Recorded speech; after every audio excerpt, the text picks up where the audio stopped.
वासुदेवाय नारायणं नमस्कृत्य नरं चैव नरोत्तमं देवीं सरस्वतीं व्यासं ततो जायमुदीरयेत् शृण्वतं स्वकथा कृष्ण पुण्यश्रवणकीर्तन हृदन्तस्थ हि अभद्राणि विदुनोति श्रीसुतां नष्टप्रायेषु अभद्रेषु नित्यं भगवत सेवया भगवति उत्तमश्लोके भक्तिर्भवति नैष्टिकी ओमज्ञानतिमिरान्धस्य ज्ञानाञ्जनशलाकया चक्षुरुन्मीलितं येन तस्मै श्रीगुरवे नमः।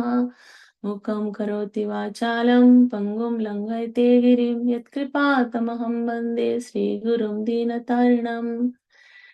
नमो विष्णुपादाय कृष्णपृष्ठाय भूतले श्रीमते भक्तिवेदान्ता स्वामिनेति नामिने नमस्ते सरस्वती देवे गौरवाणी प्रचारिणे निर्विशेष शून्यवादी पाश्चात्य देशतारिणे जय श्री कृष्ण चैतन्य प्रभु नित्यानंद श्री अद्वैत गदाधर श्रीवासादि गौर भक्त वृंदा हरे Krishna Krishna Krishna Hare Hare Hare Ram Ram Ram Hare Hare. Hare Krishna, dear devotees, seeking blessings from all the assembled Vaishnavas, and thank you for giving me this opportunity to summarize Srimad Bhagavatam, Canto 4, Chapter 30, to purify myself. So today I am going to summarize Chapter 30 of this fourth canto. So, chapter 30 of fourth canto, Srimad Bhagavatam, is about the activities of Prachitas. It has total 51 verses. So, verse 1 to 2, Vidura is inquiring from great sage Maitreya about the different achievements of the sons of King Prachinavarhisat, known as Prachitas. So, by the grace of Lord Shiva, the Prachitas actually attained perfection and returned home back to Godhead after enjoying material facilities to the highest extent. That's what says Maitreya is explaining to Vidura in the next verses.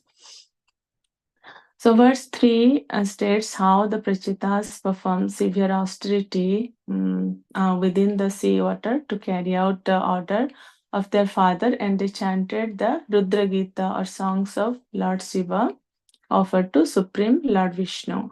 We learn from this verse 1 to 3 that the most important way to worship the Lord is to go through the disciplic succession of devotees. The pure devotee never attempts to reach the Supreme Lord directly.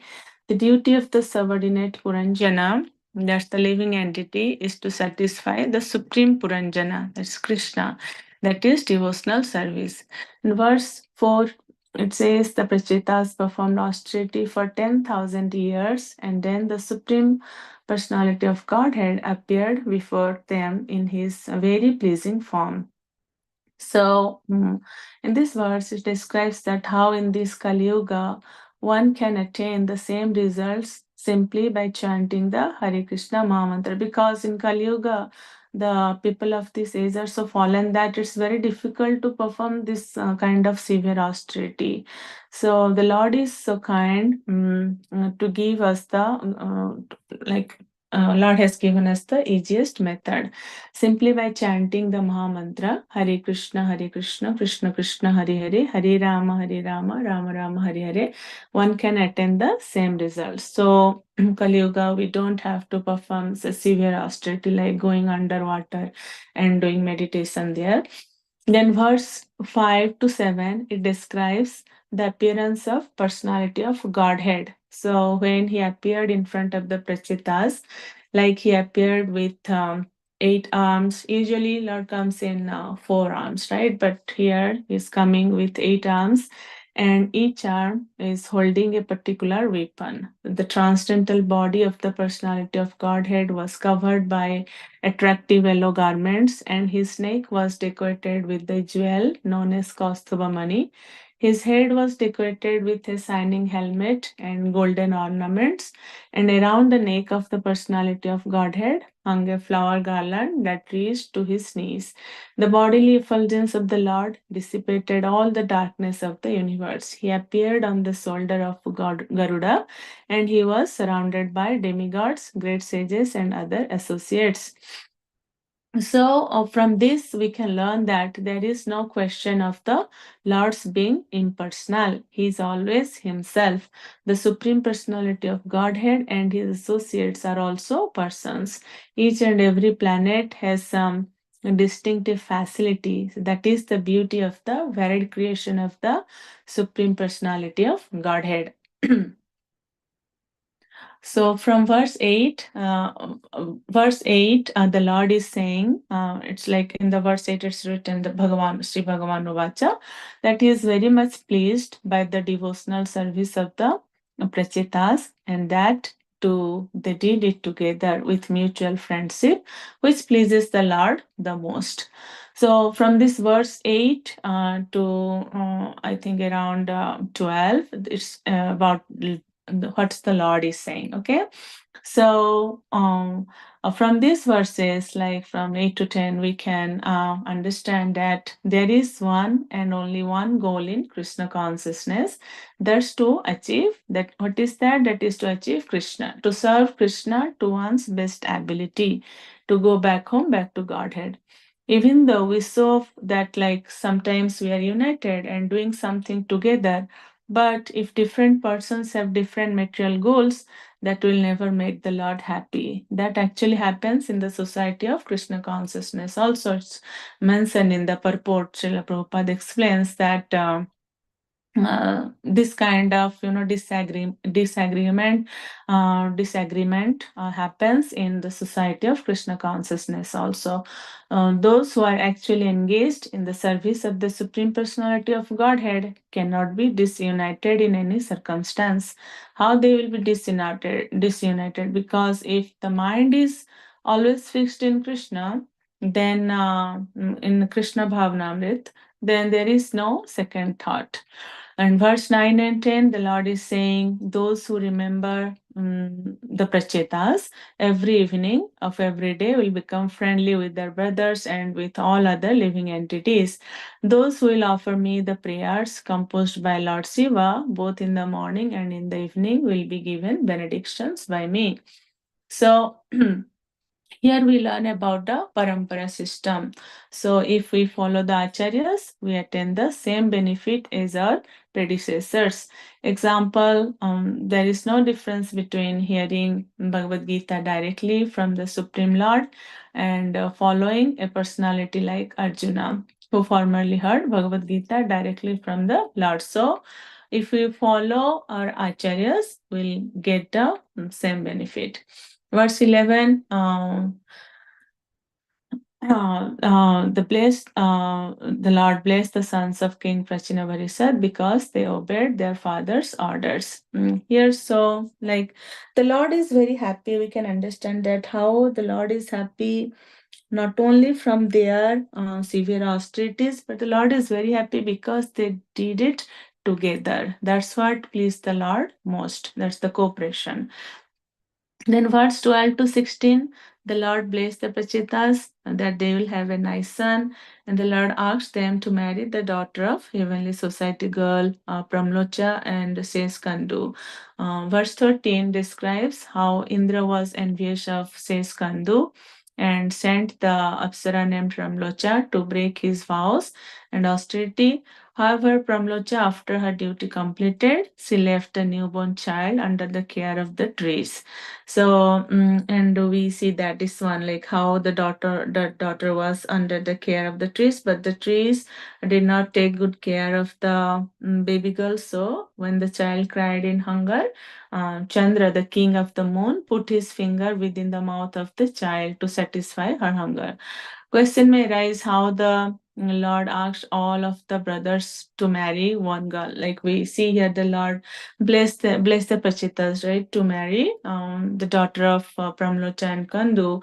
And how like one girl will marry so many persons, like all the so many persons, all the prachitas. So Srila Prabhupada explained in the purport, in special cases, a girl is allowed to marry more than one man, provided she is able to treat her husbands equally. Only one who is especially qualified can be allowed to marry more than one husband. The Lord specially blessed the girl to surrender equally to all the brothers.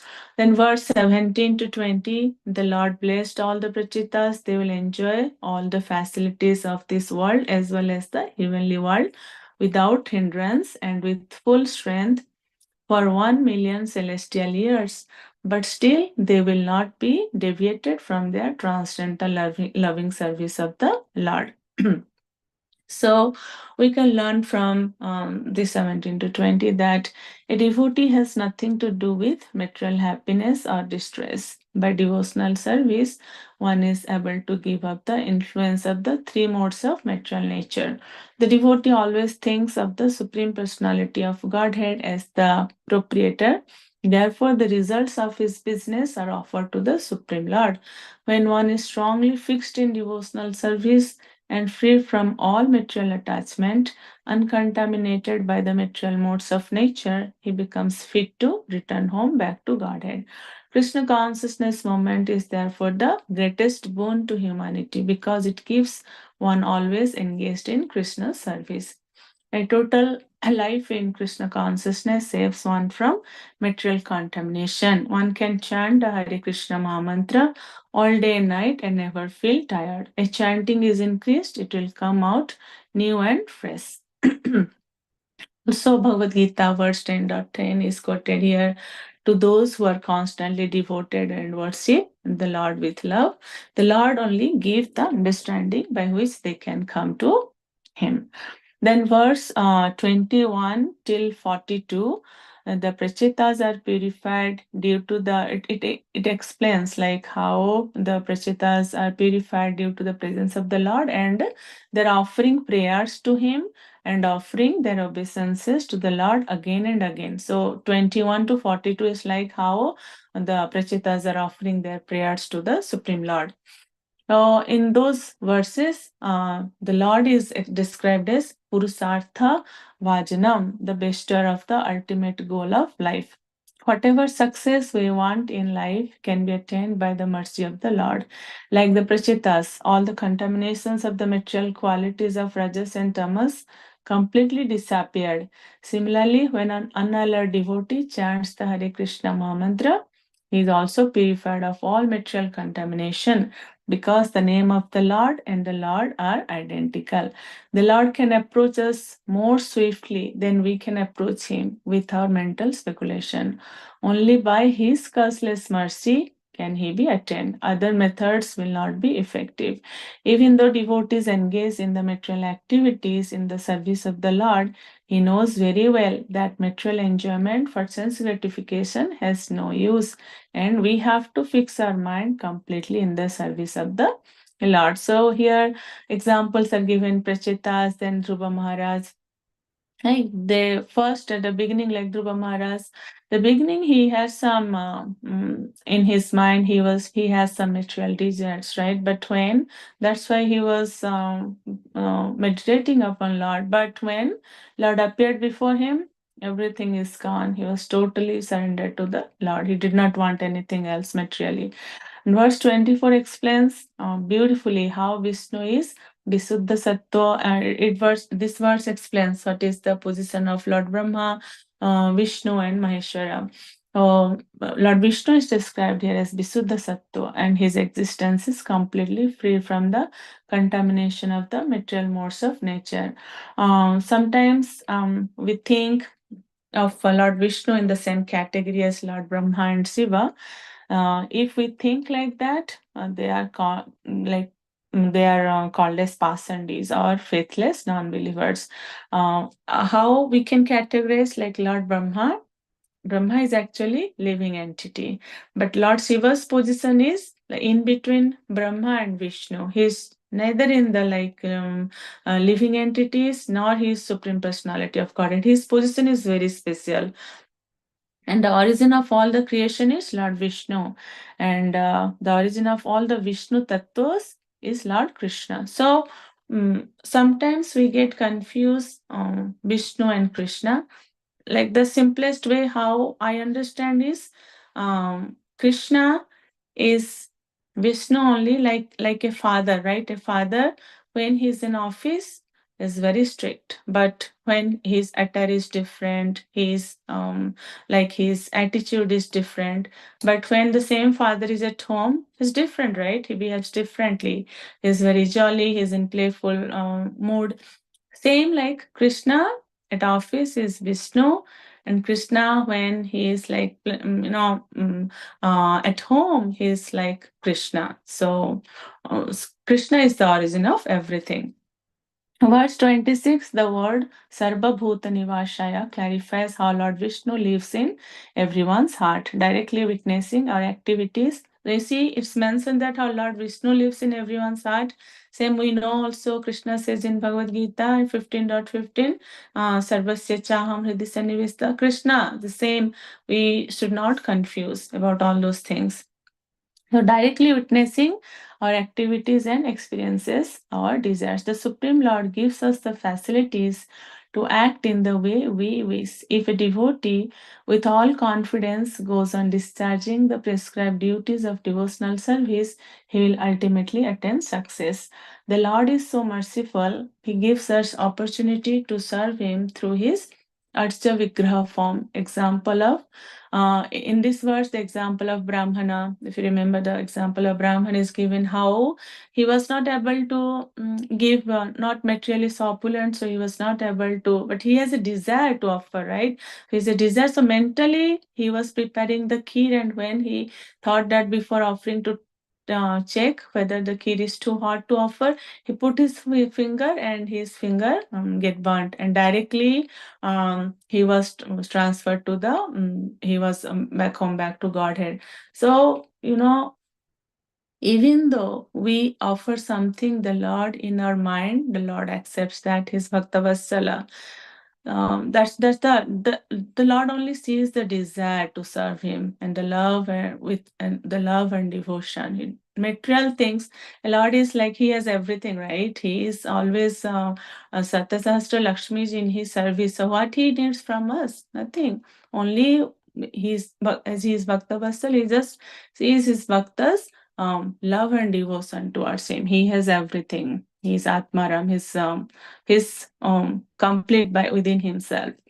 And from verse 31, it's about the Lord is asking Prachitas for benediction, and the Prachitas are saying how the ultimate goal and benediction for the devotees is the devotee simply wants to be in the presence of the Supreme Lord, either in this world or in the next world, and engage in His service. Analogy of bee and Parijata tree is given how the bee, when comes to Parijata tree, it doesn't have to go anywhere else in search of honey. Then verse 33 to 38, it describes the importance of devotee association. A pure devotee considers a moment's association with another pure devotee to be far superior to residing in a heavenly planet or merging in the Brahman effulgence. The best benediction for a devotee is to remain in association with other devotees and engage in hearing and chanting the glories of the Lord. One will become non-envious in that way. The Prachitas therefore decided to remain always in the society of devotees, and they considered that to be the highest benediction possible in human life. The Prachitas are saying how their association with Lord Shiva, who is the greatest Vaishnava, Lord Shiva is Vaishnava Nama Yathashambhu, right? He is the greatest Vaishnava, helped them to achieve Krishna. There is no harm in worshipping the demigods, provided that one's aim is to return home back to Godhead. Example of Prachitas is given here, Gopis of Vrindavan is given here. They were worshipping demigods, but their ultimate desire was Lord Krishna. Pure devotees are more likely, I'll not explain in details, but it's like in these verses explained of Vajananandi, Goshthanandi, and pure devotees are more like Goshthanandi because they like to help the conditioned souls always by traveling all around the world and preaching. And verse 39 to 40, The Prachitas are offering all their spiritual assets for the satisfaction of Lord Vishnu. Verse 41 and 42, it's mentioned that it's not possible to measure the complete glories of the Supreme Lord who is unlimited. Even the Lord himself in his incarnation as Ananta or Sesha cannot describe his own glories. Everyone is situated in a relative position. This is very important. This one touched me so much that how everyone's position is relative. No one is perfect in glorifying the Lord. Beginning with Lord Brahma and Lord Shiva, down to ourselves, everyone is the servant of the Supreme Lord. We are all situated in relative positions according to our own karma. Yet every one of us can offer prayers with heart and soul as far as we can appreciate the Lord's glories. That is our perfection. We should not compare each other's service. Like how it's mentioned, our position is relative, right? So we should not compare each other's service, but we can get inspiration. The Lord has no one as his friend or enemy, and he is equal to everyone. In verse 43, it says how the Lord, after blessing the Prachitas, left. Although the Supreme Lord has unlimited kindness for his devotees, he is not attached to anyone. So he left. Then verse 44 to 47. The Prachitas, as ordered by the Supreme Lord, came out of the water to take care of the kingdom. However, they found the kingdom is totally neglected. There is no production of grains, trees become very tall, etc. To make the surface of the earth completely treeless, the Prachitas emitted fire and air from their mouth. All the trees on the surface of the earth were being turned to ashes. Lord Brahma immediately came by saying this to pacify the Prachitas. The remaining trees were very afraid and delivered the daughter. Remember, the daughter was under the care of the trees. She was the daughter of Pramlocha and says Kandu. In this verse, it's revealed that her name is Marisha. And then verse 48, the Prachitas then married to Marisha an order of Supreme Personality of Godhead, and from her womb, Daksha took birth. So Daksha in his previous birth was son of Lord Brahma. So he was a Brahman, but he insulted Lord Mahadev, so he has to take birth as a Kshatriya, as a son of Prachitas. That's the law of nature. Daksha underwent severe penance up to the fifth Manvantara. Thus, at the beginning of the sixth Manvantara, known as Chakshusha Manvantara, Daksha regained his former opulence by the blessings of Lord Shiva. Then, verse 49 describes about the lifespan of Brahma. I'll not go in details and about the 14 different Manus. Then, verse 50 to 51, the last verse, is about Daksha become almost as powerful as Lord Brahma, and Lord Brahma engaged him in generating the population. So, while studying about all the Manus in the day of Brahma and connecting to my study of Srimad Bhagavatam 10th canto about Brahma stealing the cowherd boys and cows, where it's mentioned when Lord Brahma once came to meet Krishna in Dwarka in his palace, and the doorkeeper asked him, "You are which Brahma?"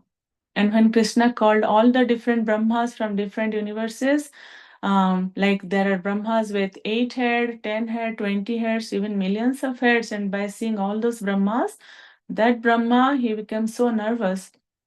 So then I was thinking that what is our position if Brahma who created all the living entities and his position is like that, then what is our position? And I was reading like, all the universes, they are like in a bag. If a bag is full with mustard seeds, each universe can be compared with individual mustard seed. And if each universe is a mustard seed, then we have to think what is our position. We have to think that we are nothing, but we are so fortunate that the Lord gives us the opportunity to serve Him. He's so kind. We should not waste our time and simply invest our time and life in Krishna's service. With that, I'd like to stop and sorry for taking a few minutes extra because I have to summarize 51 verses. And stop here. Vanchakal